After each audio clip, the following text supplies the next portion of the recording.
رب العالمین وصلی اللہ علی سیدنا محمد وآلہ الطیبین الطاہرین المعصومین، اما بعد، بسم اللہ الرحمن الرحیم۔ کل نفس ذائقۃ الموت۔ صاحبان فکر و شعور، کائنات عالم کا مسلمہ امر موت کہ جس میں نہ کوئی ادیان میں اختلاف، نہ مسالک کا اختلاف، نہ اقوام کا اختلاف، نہ جغرافیائی حدود کا کوئی اختلاف، پوری کائنات عالم میں یہ مسلمہ امر ہے کہ جو اس دنیا میں آیا اس نے آخر کار اس دنیا سے واپس جانا ہے۔ خوش نصیب ہے وہ انسان کہ جو اس دنیا میں آیا اپنے اللہ کی امر سے، اپنے اللہ کے حکم سے، اور پھر گیا بھی اللہ کے حکم کے مطابق، اور درمیان کے عرصے کو بھی گزارا اللہ کے حکم کے مطابق۔ جو اس طرح کر لیتا ہے وہ کامیاب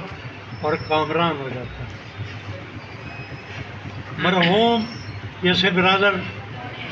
فرما رہے تھے، میرا بھی ان سے 35 سال کا تعلق ہے، جب سے لاہور آیا رابطہ رہا۔ تو اس میں کوئی شک نہیں ہے کہ وہ اپنی ذات سے کسی کو نقصان پہنچانے والے انسان نہیں تھے۔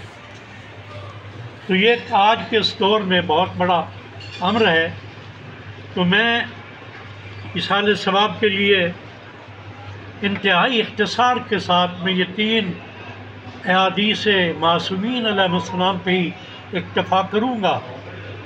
کیونکہ ہم سب یہاں مرحوم سے کسی نہ کسی عنوان سے متعلقہ بیٹھے ہیں، ان کے فرزندان ہیں، ان کے قریبی عزیز و اقارب ہیں، ان کے دوست و احباب ہیں۔ ہم سب یہاں پہ آئے کس لیے ہیں؟ یہ اہتمام کس لیے کیا گیا؟ ہم اس بات پہ یقین و ایمان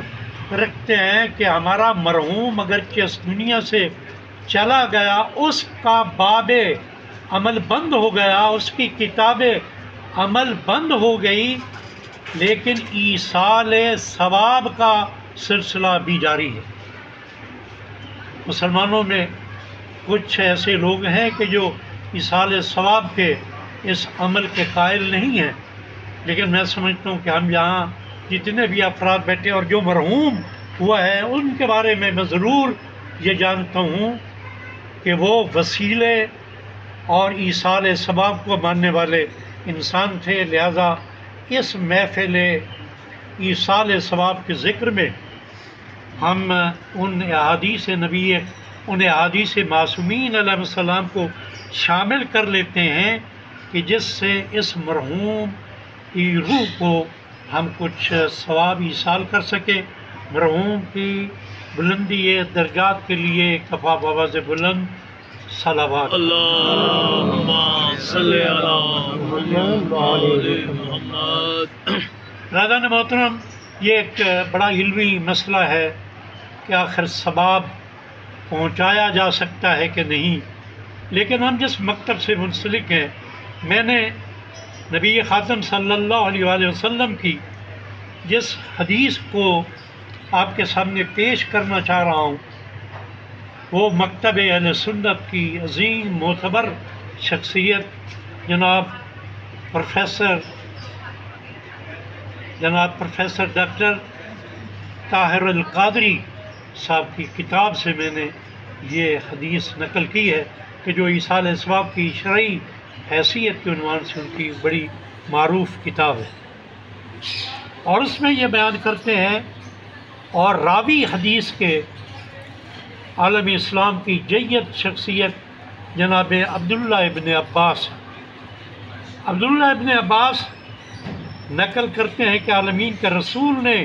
ارشاد فرمایا کہ قبر میں میت کی مثال ڈوبنے والے کی طرح ہوتی ہے۔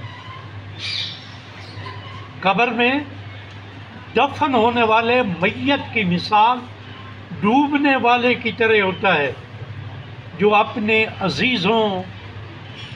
اپنے رشتہ داروں، اپنے بچوں، اپنے دیگر رشتہ داروں سے دعا کا منتظر رہتا ہے،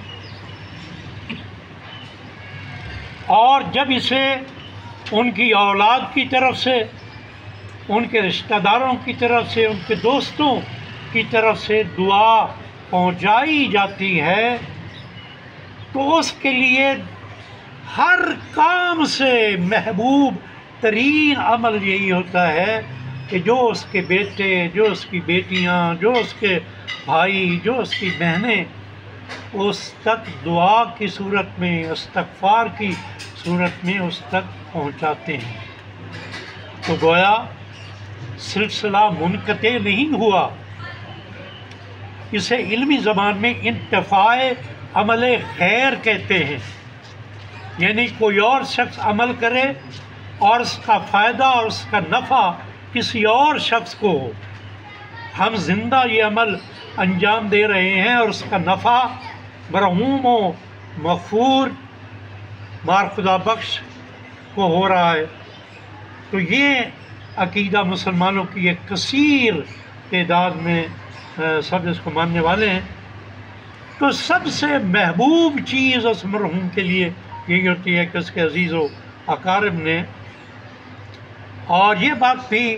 حضور نبی اکرم صلی اللہ علیہ وسلم نے ارشاد فرمائی کہ بے شک اس دنیا کے انسان جو دعا کرتے ہیں اللہ کے حضور اپنے مرحوم کے لیے، تو اس کا اجر پہاڑوں سے بھی بڑا ہے۔ اب یہ لفظ استعمال ہوا ہے پہاڑوں سے، کسی ایک سلسلے کی بات نہیں ہوئی۔ ابھی میں گلگت کے دورے سے آ رہا ہوں، وہاں ایک ایسا مقام ہے کہ جہاں 3 بڑے بڑے پر محمد وآل محمد صلی اللہ علیہ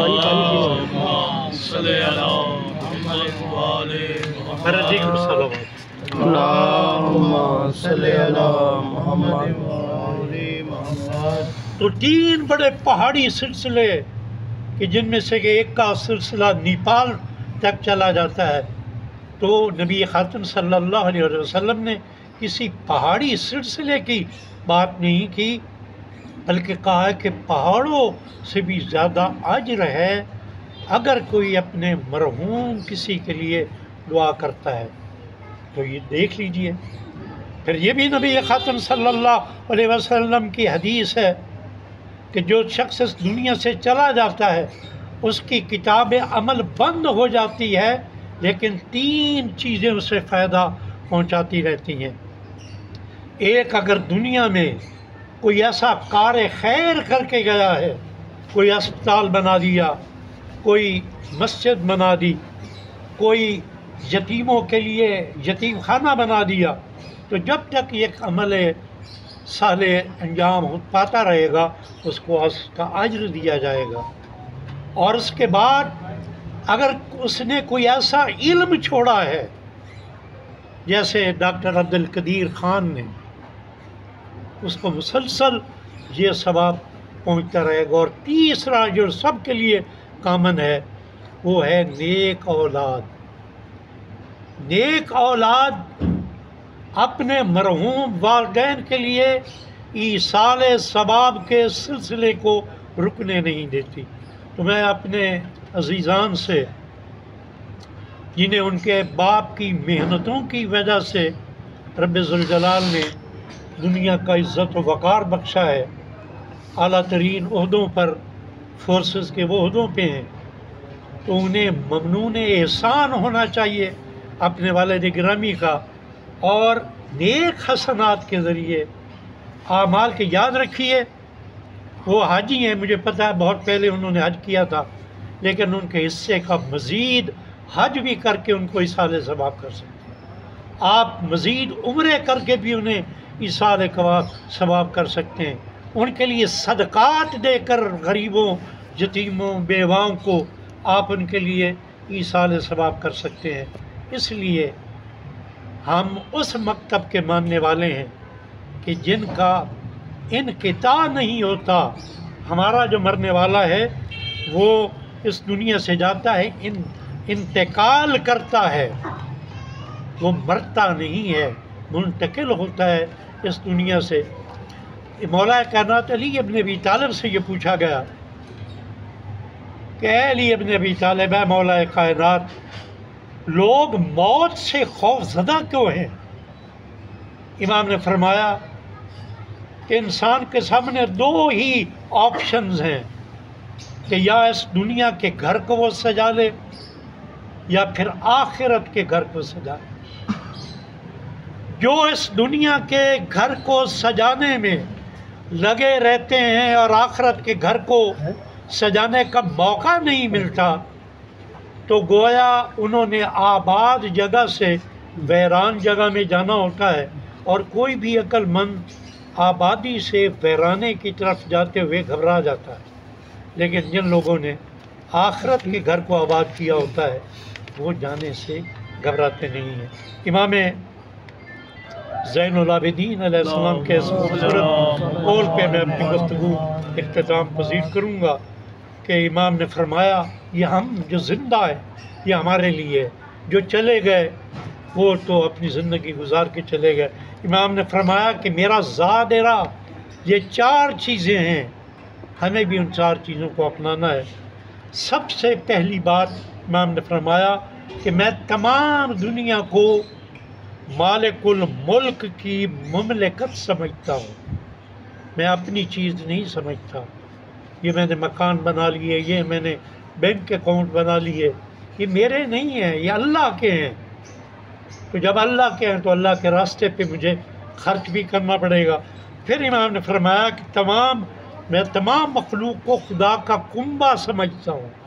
لہٰذا ہمارا تعلق انسانیت کی بنیاد پہ ہوگا، نہ مذہب کی بنیاد پہ ہوگا، نہ فرقے کی بنیاد پہ ہوگا، بلکہ انسانیت کی بنیاد پہ ہوگا۔ پھر امام نے فرمایا کہ میں قضاء الہی پہ یقین رکھتا ہوں، اگر ہمیں موت پہ یقین ہو جائے کہ ایک دن ہم نے مرنا ہے اور اللہ کے حضور پیش ہونا ہے، تو پھر کوئی ہم یہ عذر خواہی ہمیں اصل میں مسئلہ کیا ہے؟ ہم اپنے ہاتھوں سے اپنے ایک عزیز کو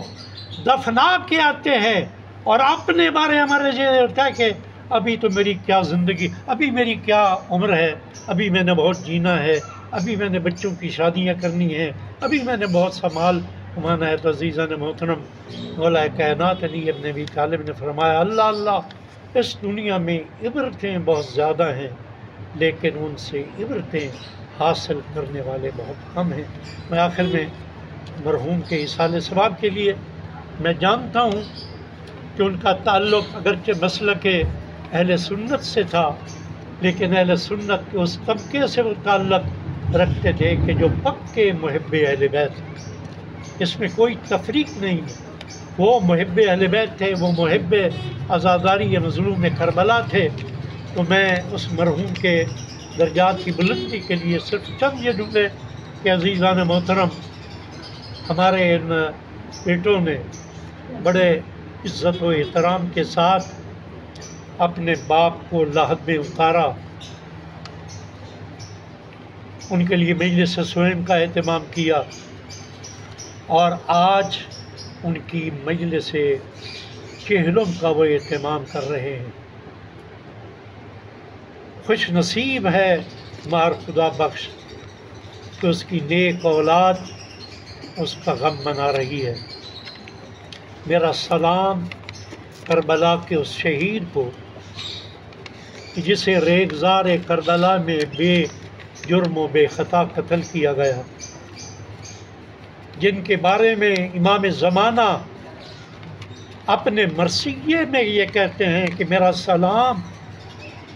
ان ہونٹوں پر کہ جو پیاسے تھے، میرا سلام ان رخساروں پر جو ریگزار کربلا پہ پڑے ہوئے تھے۔ اسی لیے تو سید سجاد واقعہ کربلا کے بعد جب مدینہ بھی چلے گئے تھے تو جب بازار میں نکلتے اور دیکھتے کسی قصاب کو کہ وہ کسی جانور کو ذبح کرنا چاہ رہا ہے، غلام سے کہا کہ اس قصاب کو بلاؤ۔ جب قصاب قریب آیا، میرے مولا نے کہا کہ اے قصاب، تو جانتا ہے کہ ذبح جانور کو ذبح کرنے کے آداب کیا ہیں؟ کہا ہاں مولا میں جانتا ہوں۔ کہا بیان کرو۔ کہا مولا سب سے پہلا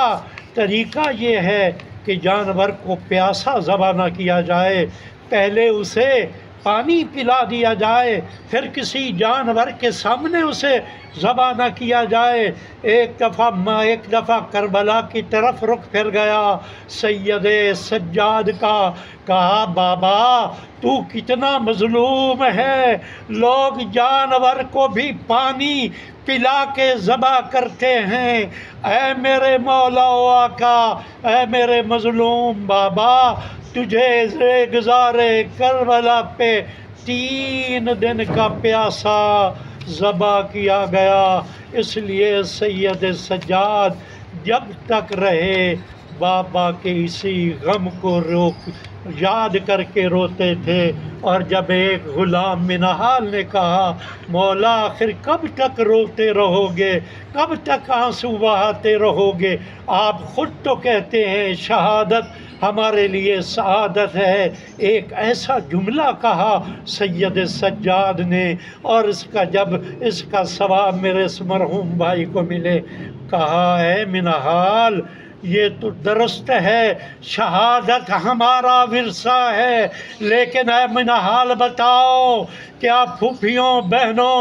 اور ماؤں کے ساتھ کوفہ و شام کے بازاروں میں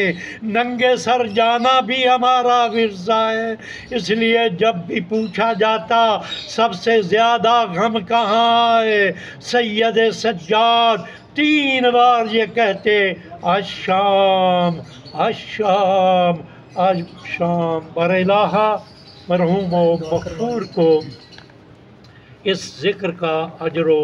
ثواب عطا فرما دے۔ اب میں دعا کے لیے اور ختم کے لیے برادر سید احمد علی شاہ